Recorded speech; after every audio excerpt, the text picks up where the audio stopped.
each of you in your own world probably have the best job in the world. It just, you, for everything I've known with your music stuff in the world, I've always admired everything you've done. And you play such a cool character and such a cool show for so many years now. And I get to work with Gary Calamar. So, and I, Todd Lowe. Yeah. Thematically, the songs that you've chosen for the show and the songs that you've experienced and love as part of the show, is there a general theme you always have to stick with? Is anything too out there or too not True Blood?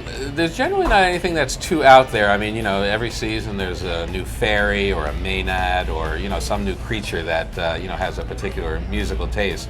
But it takes place in Bon Temps, Louisiana, as you know. So we try and keep the region as a big factor in what we choose. But there's also the Vampire Bar and different places where different kind of music is played. So it's pretty open. But I guess there is sort of a dark, witty, sexy thread that goes through all the songs. And as a musician yourself, as well as an actor on the show, how involved are you in the process, or how appreciative of the songs? When do you know what songs are going in the show, and how does that work? Well, I don't know if it's still like this, but at the beginning, I believe every episode title it's still that. Yeah. Every episode title is a song, and you usually, is it every show that you end it with the song? We don't always end it with the show title song. But, it's in there somewhere. It's in there somewhere. Yeah. Which makes it a little bit more interesting for me, especially when it's titled a song that just doesn't work for whatever reason, or we can't clear it for whatever. I mean, there's been situations where we changed the title, at the 11th hour, or written a new song with a particular title. Interesting. It's funny. The first script I saw this season 6, title "Don't Let Me Be Misunderstood." Oh Lord, please don't let me be misunderstood. I knew the Nina Simone version. I knew the the Eric Burden and the Animals version. Right. The plan was, I think, to have the Nina Simone version within the show, and then I suggested maybe we can record a new version of "Don't Let Me Be Misunderstood" for the end credits. So I knew Eric Burden was around. He had gotten a lot of press. At the last South by Southwest, where Bruce Springsteen gave him some major shout outs. As has been a little bit of a tradition on the show, we put these duets together. After some brain searching and trying some things out, we reached out to Jenny Lewis, and they put together a beautiful version which kicks off the new soundtrack of "Don't Let Me Be Misunderstood."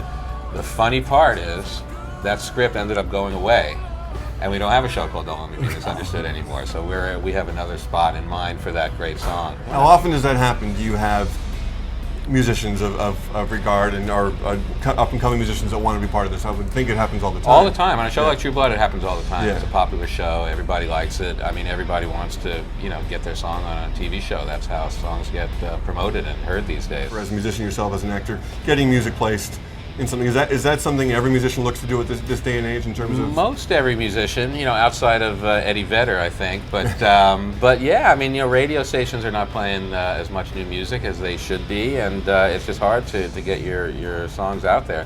So getting a nice, spot on a TV show or in a movie or in a commercial or in a video game is very, very hot, very exciting. That's the platform out there. Yeah. I mean, everyone knows nobody's paying for music anymore, so you got to make some money somewhere to keep yourself going. And the thing is, you see it in True Blood on Sunday night, Monday morning, you find it online, and it's real easy to buy, real easy to find out what the songs were. And yeah.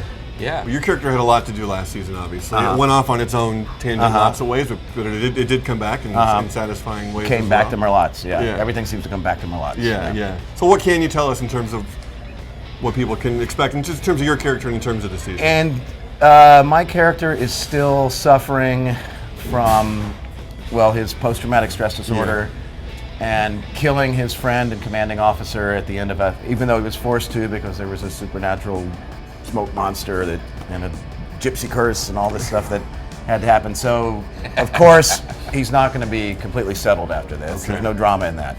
Right. So Terry is again pulling out his hair and figuring out how he's going to cope with this new set of murders that he's committed. So as the season plays out, we'll see how that happens. In terms of the soundtrack itself, if people are excited about this. Yeah, it's coming out on vinyl this time.